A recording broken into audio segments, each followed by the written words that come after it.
साहिब बहुत लंबे कद के, सेहतमंद और मजबूत मर्द थे और उनका वो भी बहुत ताकतवर होगा, मोहब्बत की तरह रागिब करे। मैंने कहा जी जी। बोले क्या काम करना है? तो वो मुझसे कहने लगे, निम्रा उधर आओ। मेरा हाथ पकड़ लिया और झाड़ू मुझसे लेकर नीचे रख दिया और मुझे अपने बेड पर ले गए। कहा यहां बैठो। मैं वहां बैठ गई। उन्होंने मेरा दोपट्टा उतार दिया। मैंने कहा सर ना करें, मैडम घर पर हैं, वो हमें देख लेंगी तो बात खराब हो जाएगी। लेकिन साहिब कह रहे थे कि वो सो रही हैं। मैंने उन्हें दवा खुला दी थी और अब वो देर से ही जागेंगी। असल में मैं डर रही थी। साहिब बहुत लंबे, सेहतमंद और स्मार्ट आदमी थे और उनका वो भी बहुत मजबूत होगा। ये सोचकर मैं वाकई डरती थी क्योंकि मैं छोटी थी, सिर्फ 19 साल की, और साहिब 40 साल के थे, इसलिए मैं थोड़ी डरी हुई थी। खैर, साहब ने मेरी एक भी ना सुनी और मेरा सब कुछ हटा दिया और उन्होंने भी अपना सब कुछ हटा लिया।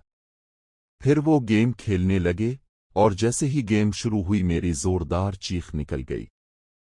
साहिब ने मेरे मुंह पर हाथ रख दिया और वो गेम खेलते रहे। मैं चीखती रही, चलती रही, मगर उन्होंने एक भी बात न मानी और गेम फाइनल करके ही उतरे। मेरी आंखें बड़ी हो गई थीं। मेरी हालत बहुत खराब हो गई थी। साहिब मुझे कह रहे थे उठ जाओ, लेकिन मुझे होश ही नहीं था। उन्होंने मेरा हाथ पकड़कर उठाया और मुझे वॉशरूम ले गए। मैं वॉशरूम से होकर आई और आहिस्ता आहिस्ता चलती हुई आई। मुझे होश नहीं था, मुझे कुछ करने का हौसला भी नहीं था। मेरी तबीयत बहुत खराब थी। जब साहिब ने देखा कि मेरी हालत वाकई बहुत खराब हो रही है, तो वो फौरन मुझे अस्पताल ले गए। वहां मेरा इलाज हुआ और फिर 1 घंटे बाद मुझे घर छोड़ गए। जैसे ही मैं घर पहुंची, रमशा पहले ही घर पर मौजूद थी और जैसे ही इसने मुझे देखा तो वो बोली, क्या हुआ निम्रा? तुम्हारी तबीयत खराब है क्या? तुमसे चल भी नहीं रहा। मैंने कहा मुझे बुखार हो गया है और ये दवाइयां भी ले आई हूं। और साहिब मुझे अस्पताल ले गए थे। अचानक मुझे बुखार हो गया था। अम्मी और रमशा मुझे लेकर कमरे में आए और कहा कि चुल्लू आराम से सो जाओ। फिर थोड़ी देर बाद बादामी चाय बनाकर ले आए और कहा निम्रा, ये लो चाय पी लो। मैंने चाय उठाकर पी। मुझे बहुत दर्द हो रहा था। साहिब ने मेरी हालत खराब कर दी थी। जिस बात का मुझे डर था वही हो गया था। मुझे यूं लग रहा था कि वो ऐसा क्या मेरे साथ और वो क्या। उन्होंने जरा भी रहम नहीं किया। खैर, मैंने चाय पी और फिर सो गई। रात को 9 बजे में उठा और कहा कि रमशा, खाना खा लो। उठकर बैठी और खाना खाने लगी। खाने के बाद वॉशरूम गई, फिर दवाइयां खाकर दोबारा सो गई। सुबह जब मेरी आंख खुली तो मुझे ज्यादा दर्द हो रहा था। फिर मैंने नाश्ता किया और दोबारा दवाई ली। अम्मी ने कहा कि आज तुम काम पर मत जाओ, वो तुम्हारी जगह रमशा को भेज देती है। रमशा ने कहा कि हाँ, मैं अपना काम खत्म करके समीरा के थोड़े बहुत सा काम करके आ जाऊंगी। फिर रमशा काम पर चली गई।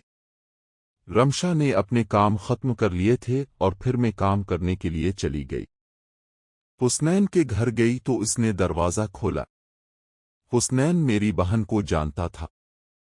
फौरन रमशा को देखकर कहने लगा।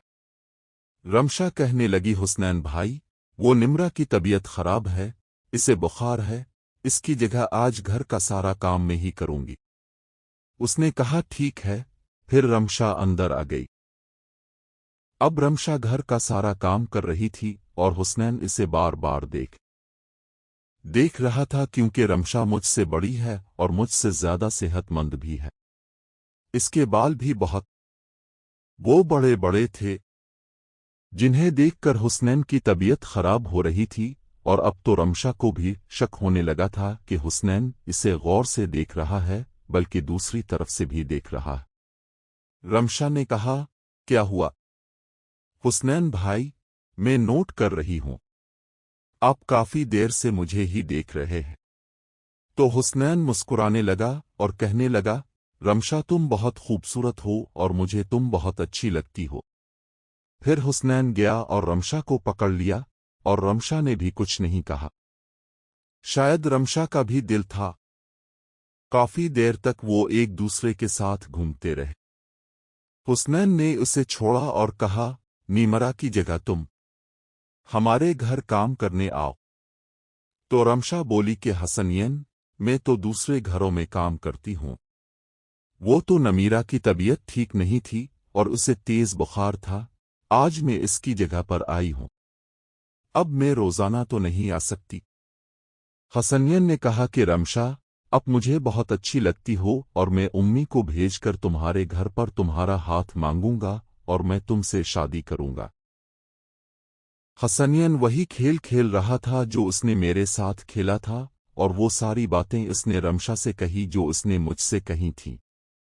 अब रमशा को क्या पता था कि वो सब कुछ मेरे साथ भी कर चुका है और ना मैं बता सकती थी और ना ही हुसनैन को बताना था। अब रमशा के दिल में भी हुसनैन के लिए मोहब्बत जाग रही थी। बोल दिया कि हुसनैन, मुझे भी तुम बहुत अच्छे लगते हो। क्या तुम वाकई मुझसे शादी करोगे? तुम तो अमीर लोग हो, हम तो गरीब हैं और हम तो तुम्हारे घर पर काम करने आती हैं। अगर तुम्हारे घर वाले मानेंगे तो उसने कहा कि मैं सबको मिला लूंगा। बस तुम तैयार हो जाओ और कल ही तुम आना हमारे घर काम करने। तो अलिफामशा ने कहा कि देखती हूं, अगर कल बस निमरा की तबीयत ठीक ना हुई तो फिर कल भी मैं नहीं आऊंगी तुम्हारे घर काम करने। हुसनैन ने रमशा के गाल पर छिटकी मारी और कहा, यार तुम बहुत अच्छी लगती हो।